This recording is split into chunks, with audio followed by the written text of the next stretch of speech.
Hi, it's Rabbi Andy Koren from Temple Emmanuel in Greensboro, North Carolina. I'm gonna use a term right here. Have you ever heard people say that they're Shomer Shabbat or Shomer Shabbos? There's actually a really funny scene in the movie The Big Lebowski about this. I'll leave that to everybody to find or at least to smile on their own. But that idea of keeping the Sabbath of being somebody who keeps the Sabbath. And I will tell you this, that terminology, people will ask that. They'll say, are you Shomer Shabbat or Shomer Shabbos?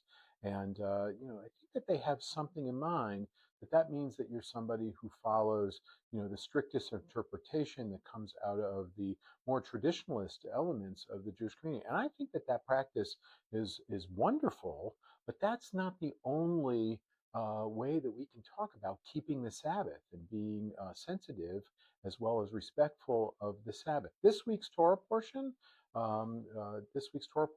Tisa, has some incredible stories in it, including the story of the golden calf and the giving of the ten. Moses will break the tablets, and then we'll have a second giving of the Ten Commandments, and there's lots of important insights to that. But it also has the words that we know that are featured in our prayer book, and that's the words of Vishamru. Maybe you even have that tune going through your head right now as I'm saying that word Vishamru.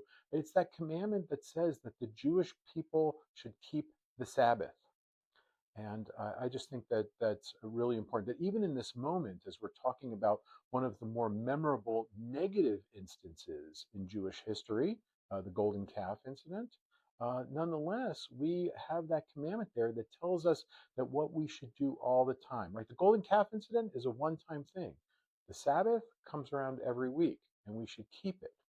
And I think that there's something, those of us who are on the more liberal, the more open interpretation of the Jewish tradition, right? We don't have to say that the only way to do something is is the strictest interpretation.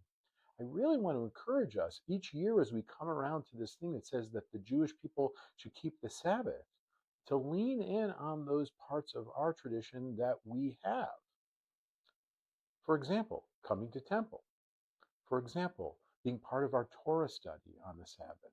Do something that helps to keep it, that helps to elevate that day as being a little bit different from the rest of the year. I remember when I was in college, and the rabbi of the Hillel would say, "Yeah, I'm Shomer Shabbos, but you drive to be with us on the Sabbath, Rabbi."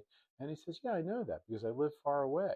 And he wasn't from an Orthodox background, but nonetheless, he said, "But when I get in the car to drive, I approach my driving in a different way, right? I put on the music that I'm not listening to during the rest of the week, right? I roll down my window so that I can get some fresh air.